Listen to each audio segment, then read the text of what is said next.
vous connaît pas trop en fait. Du coup, on voudrait voilà, que vous nous présentiez en fait le groupe, comment il s'est formé, en quelle année et voilà, comment vous en êtes venu au line-up actuel. Groupe formé initialement au lycée entre potes.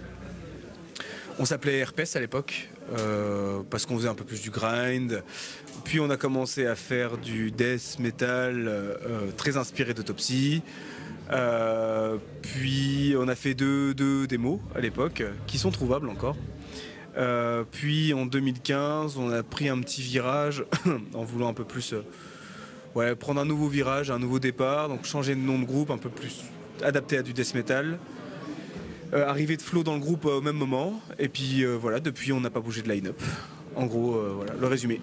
Donc ça depuis quelle année alors du coup la stabilité du 2015 Disfunéral. Mais nous, depuis 2006, 2005, ouais. C'est quoi la différence entre Herpès et du coup Disfunéral, l'évolution musicale? Alors il y en a pas tellement musicalement, mais ça s'est professionnalisé, c'est un grand mot, mais c'est devenu plus sérieux. Parce que dans Herpès, on était un peu plus rock'n'roll, on bossait pas trop, et on a failli arrêter d'ailleurs. Justement, il y a eu un trou en 2013 jusqu'à 2015, et on a recomposé un petit peu et Flo lui il a mis justement c'est Flo qui a mis le côté un peu plus carré et là on s'est mis à jouer un peu plus sérieusement et puis bah là voilà c'est devenu Disfunéral mais c'est toujours resté dans le même esprit, c'était jouer un peu dans le style d'Autopsy qui est assez peu joué. On n'entendait pas assez ce genre de death donc on en voulait plus. Donc on s'est fait notre propre dose. Et ça s'entend. On l'a entendu un peu ce soir. Alors, si on reprend l'histoire, du coup, après coup, vous avez sorti un premier EP en 2017, je crois. Oui. Et qu'est-ce que vous pouvez nous dire sur cet EP, du coup? Le premier EP, écoute, je l'ai enregistré chez moi. Tu vois, le nouvel arrivant, tu vois, j'arrive, et les gars venaient enregistrer chez moi.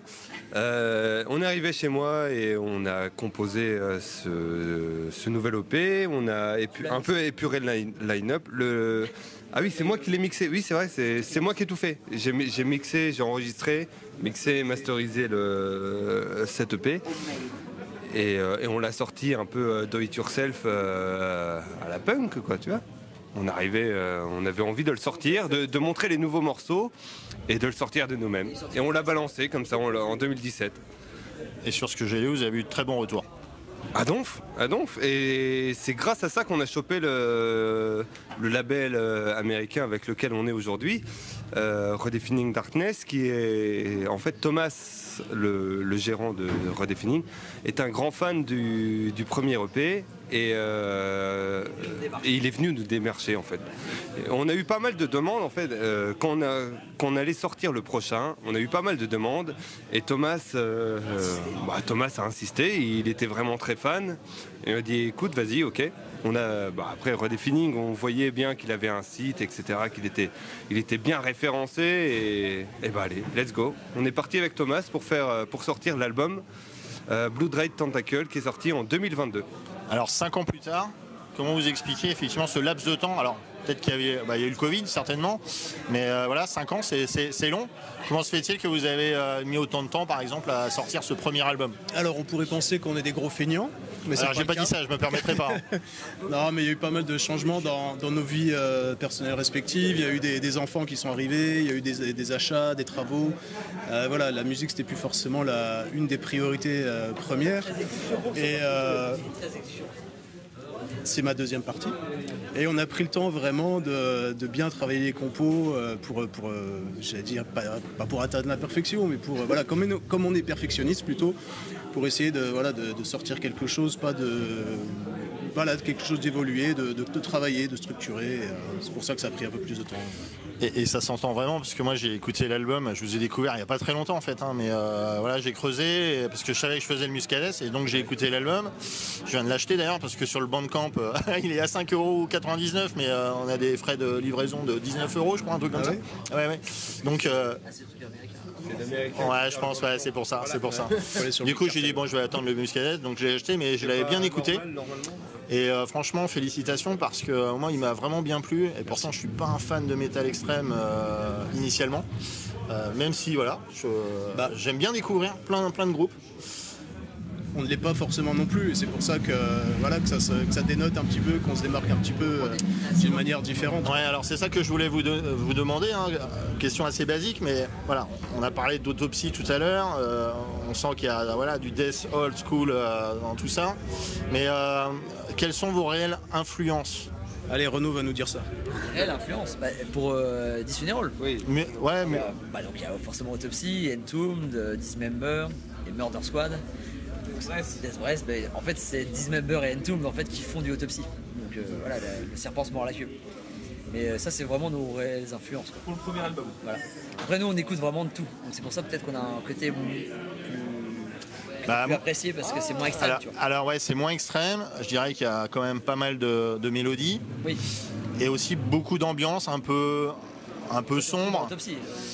Ouais, tout à fait. Alors voilà, si on revient un peu sur la prestation tout à l'heure, il y a des morceaux, c'est carrément Autopsy en fait.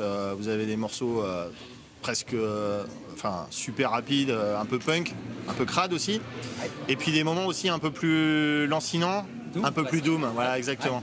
Donc c'est purement Autopsy en fait. Ah ouais, non, mais nous on adore, on est des gros fans. Voilà, on se cache pas. On s'est jamais caché de ça. Et puis un peu de riff un peu malsain, un peu à la Slayer, j'ai trouvé aussi. Est-ce que ça fait partie aussi de vos influences ou pas? Dans Festering, c'est un peu Slayer. Il y a un peu Slayer. C'est vrai que ça c'est pas conscient par contre. En fait, si tu veux, je pense que c'est pas conscient spécialement qu'on cherche le trash, mais ce qu'on aime, c'est que tu vois le changement d'intensité, tu vois. Tu vas faire évoluer ta hype du morceau, t'es là tranquille, tu tombes en bas, tu vois, tu tombes en bas vraiment, t'es là, et là tu montes petit à petit. Et ça tabasse, tu vois, c'est punk. Et on adore ça, tout le monde. C'est super jouissif, tu vois. Un riff de trash. Qu'est-ce qu'il y a de plus jouissif qu'un truc de punk trash, tu vois. C'est trop bien, tu vois. Ça arrive. Tout le monde est là et de bang, tu vois. C'est trop bien. On a envie de se taper sur la gueule. Et c'est pour ça qu'on fait ça. Non mais vraiment. Mais c'est vrai. Oui, c'est vrai. C'est que en fait, il faut varier, tu vois. Il faut varier. Il faut des passages mous, putrides. C'est pas du tout linéaire. Il faut linéaire. que le punk arrive derrière. Et il faut que le punk reste dans l'esprit putride d'avant, bien sûr. Tu vois, c'est toute la difficulté de la composition, en vrai. Chez nous, on se fait chier dans les groupes qui sont très linéaires. On n'aime pas trop les groupes linéaires. On aime bien que ça. Voilà, il faut une qu'il y variation. ait des cassures et que ça reprenne et que ça parte. Ouais, il faut pouka et Un truc qui blase pendant 5 minutes, je m'endors. Alors justement, vous parliez d'ambiance putride. Vous avez un fil conducteur là sur l'album. Vous pouvez nous en dire plus sur le Blood Red Tentacle? Un fil conducteur? Non, pas vraiment. Non, je pense pas. Tu veux dire dans les paroles, Ouais, dans les paroles, dans les ambiances. L'ambiance, oui. Est-ce qu'il y a des thématiques? On a un cahier des charges très strict. Par exemple, il y a plein de riffs qui finissent au chiottes parce qu'il faut cadrer dans ce qu'on aime bien, un peu à la Autopsy, mais un peu à la Entombed. Donc il ne faut pas que ça soit trop rock'n'roll, la fête à la saucisse et la fête au village. Il ne faut pas non plus que ça soit trop malsain, black. Donc c'est essayer de trouver le bon équilibre entre les deux. Ça reste agressif. Voilà, essayer de concilier les deux. Mais fil conducteur, je ne crois pas qu'on ait de fil conducteur. Il n'y en a pas forcément. Non, enfin, c'est un peu sur le même thème dans les paroles. Enfin, après, c'est du death metal. Enfin, tu vois, enfin, voilà. Faut pas... On n'a pas de concept. Il n'y a pas un concept sur l'album. Ouais, voilà. Ok, très bien. Un petit mot sur la pochette qui est signé John Whiplash. Ouais. C'est l'ancien batteur de Skeletal. C'est ça. Alors comment s'est effectuée la collaboration et quel univers vous souhaitiez retranscrire via la pochette en fait? Parce que moi personnellement la pochette je la trouve somptueuse en fait. Et bah en fait, tu vois la pochette de Skeletal, la bleue là. Of the Death. Ouais, Of the Death. Et bah on l'a trouvée mortelle. Clairement on l'a trouvée mortelle, tu vois, on l'a vu, tu vois, elle est là avec les bulles qui arrivent et tout. Enfin, tu vois, c'est génial, il y a une putain d'ambiance dessus. Et nous, on voulait faire des trucs comme ça, pareil, avec des Blood Red Tentacle, avec des tentacules qui se déplacent et tout. Et bah ça collait parfaitement à ce qu'on voulait. On voulait exactement ça. On a vu cette pochette de Skeletal, donc forcément. Qu'est-ce qu'on a fait? On a pris l'auteur et puis on lui a demandé. Il connaissait aussi. Hein. On connaissait Skeletal de base, bien sûr. Non, mais il a mis fait aussi. Donc, ouais, en tout cas, superbe pochette. Vous comptez poursuivre une collaboration éventuellement pour le prochain album? Et bah, prochain album, c'est déjà lui. Il a décidé le deuxième album. Alors, ça, c'est une bonne nouvelle. Et du coup, le deuxième album, alors j'ai vu qu'il y avait eu 2 nouveaux titres là ce soir. 4. Ah, 4! J'en ai annoncé que 2 parce que j'avais Ah oui. tout le temps, mais il y en avait 4. Donc 2 nouveaux titres. Et alors, 4 c'est nouveaux. 4 nouveaux titres, J'en ai pardon. annoncé 2. Exact, autant pour moi. C'est quoi la direction musicale sur le prochain album? C'est beaucoup de chroniques ont dit qu'on était très suédois, très à la Entombed, et ça nous a un peu vexé. Non, pas vexé, mais. Ce sont des références quand même, c'est oui, plutôt un compliment. C'était pas ce qu'on voulait donner. Donc du coup, on est reparti un peu plus aux racines d'Autopsy. Donc ça revient un peu plus américain. Mais ça reste toujours un peu, voilà. Je Bah, nuancerais. nuance. C'est un peu norvégien. C'est un voilà, Norvégien. on a rajouté pas mal de touches norvégiennes quand même. Voilà, à travers Voilà. les groupes de death. Que ça soit Obliteration, un peu de Black Trash, un peu de même un peu de Dark Throne par moment. Voilà, il y a un peu de côté un peu plus dark. Il sera plus dark. Voilà, le Dark, deuxième. froid aussi. Un peu plus froid. Ouais, tout à fait. Froid, Il Ouais. y aura quand même du rock. Ce sera un rock. Même le son, il va être différent. Plus, Voilà. plus crade. Non. Bah, Oui et non. Oui et non. Oui et non. Ce sera moins HM2. Voilà. HM2. Alors, Ce sera moins HM2. alors HM2, très intéressant, parce qu'on en a parlé ce matin, le HM2. Mais qu'est-ce que c'est en fait? La HM2, c'est une pédale made in Japan très très connue des amateurs de death metal, puisqu'elle a fait les beaux jours du death metal suédois. Il lit la page Wikipédia. On dirait, hein. On dirait, j'ai bien appris mon script. Non, pas du tout. Et ben, faut dire que si tu veux, nous on adore, tu vois, une tombe, il n'y a pas de souci, tu vois, mais nous on veut pas faire ça. On veut pas faire une tombe, tu vois, on veut pas faire un copier-coller de M-Tomb, Dismember, etc. C'est pas, on n'est pas suédois. C'est pas qu'on n'est pas suédois, c'est que c'est pas notre cam. C'est pas que notre cam, tu vois. Nous la base première c'était Autopsy. Et mais par contre, c'est vrai qu'on aime beaucoup aussi ce son. Et on fait. D'ailleurs, sur notre album, il y a de la HM2. Sur le Blood Red Tentacle, il y a clairement de la HM2. Mais pas toi. Parce que en fait, voilà, on fait déjà une transition entre la Floride et la Suède en ne réglant pas la HM2 à la suédoise, c'est-à-dire tout à fond. Tu vois, nous on fait Qui pas donne tout ce à son fond. si spécifique en fait. Parce qu'en fait, on veut garder le truc crade, tu vois. On veut pas le son d'abeille, le son d'abeille classique qui fait. Non, on le veut pas, tu vois. on veut quand même un petit peu de. On veut que ce soit plus crade, tu vois, plus. Voilà. Et dans le prochain, il y a plus de HM2 en fait. Il y a plus de HM2 parce que c'est quelque chose de beaucoup plus primaire. Et Floride, Norvège, tu verras. Intéressant. L'album est prévu quand du coup? En théorie, début d'année.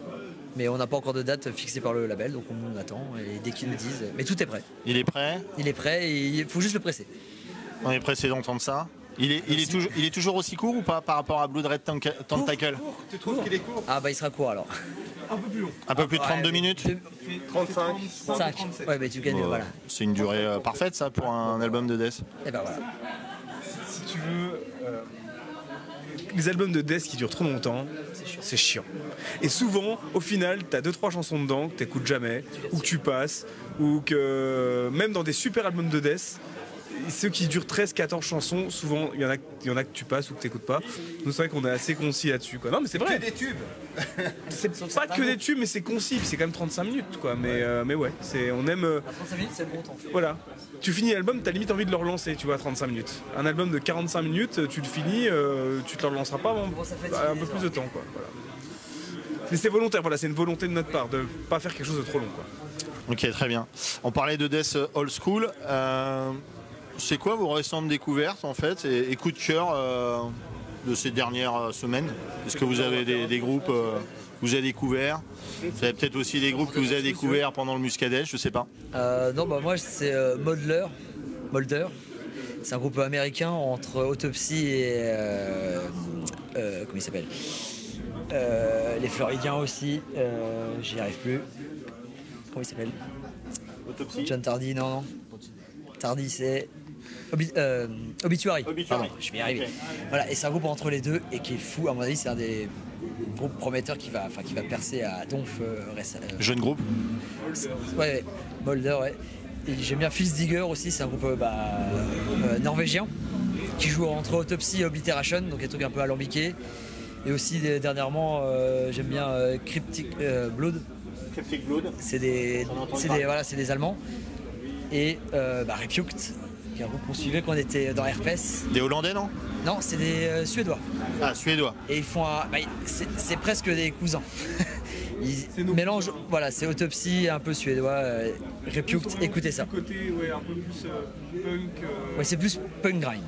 Mais toujours avec le côté Autopsy, Abscess. Et moi, c'est ce que j'écoute pas mal en ce moment. Enfin, en death en tout cas.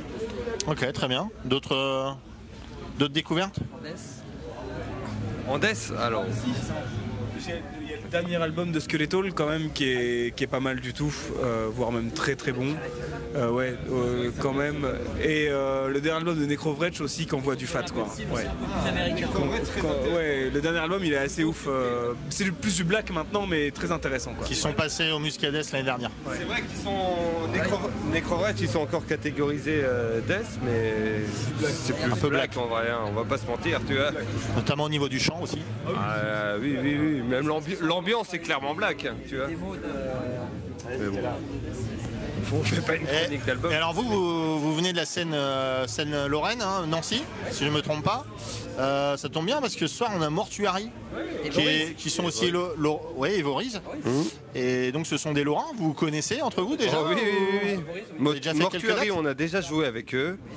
Tu vois, on a joué avec eux dans une péniche à Nancy, tu vois, c'est un truc, une cale de péniche à Nancy où il y avait 50-60 personnes, tu vois, peut-être c'était blindé, c'est vrai. Bref, et puis, alors Boris, bizarrement, on n'avait jamais joué avec eux avant ce soir. Et tu vois, avec les jeux des interviews, on les a pas vus. Eh ben, Vous les avez ratés là? Ouais, mais c'est pas grave. Alors ils ont mis le feu, hein, je peux vous On le les dire. verra une prochaine fois, c'est sûr. C'est énorme. Mais J'ai vu un morceau.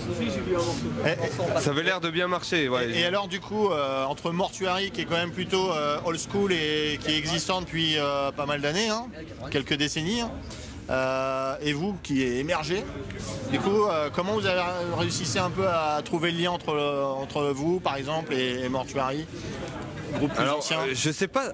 Enfin, en fait, on cherche pas vraiment un lien en vrai. On cherche pas de lien avec Mortuary. Ils viennent de chez nous, ils font du death, ok. Mais ils font pas la même chose en vrai. Hein. Franchement, écoute les albums de Mortuary et le nôtre. On fait pas la même. On est dans le death metal. Pas la même pas de cam. souci. Mais on fait pas la même cam. Y a pas de souci. On fait autre chose. Hein. On sort autre chose carrément. Et, tu vois, voilà. En fait le death c'est vaste. Oui, c'est ça.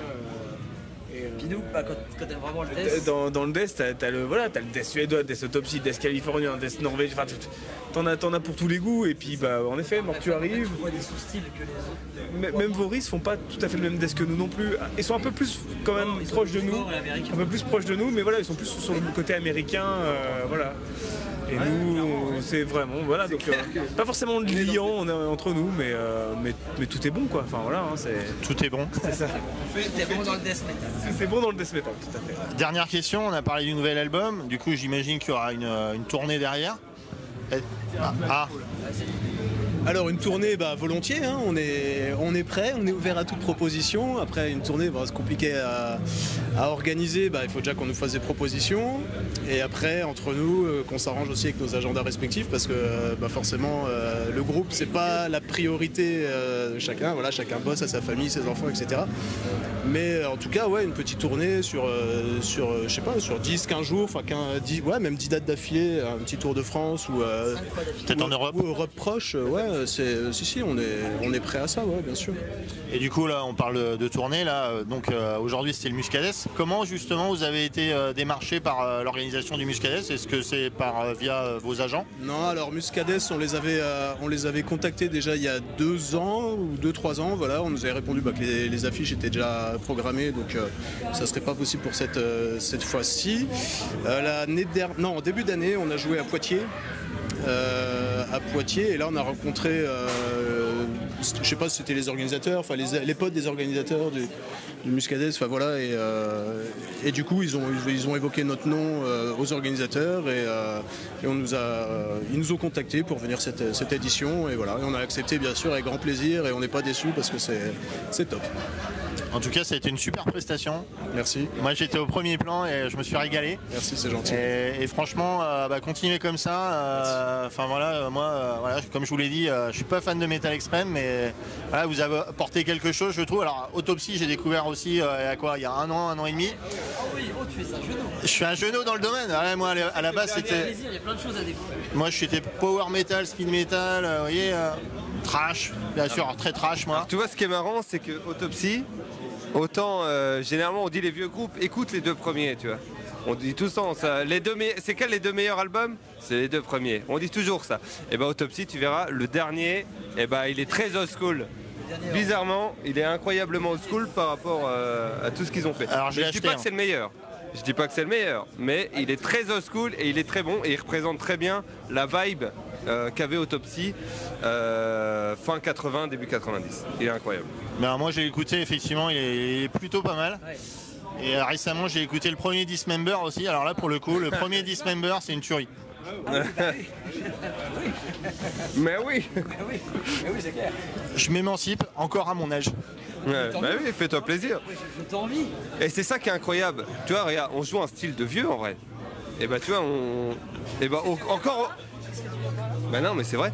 C'est que encore aujourd'hui, tu joues un style de. Vieux. Et bah.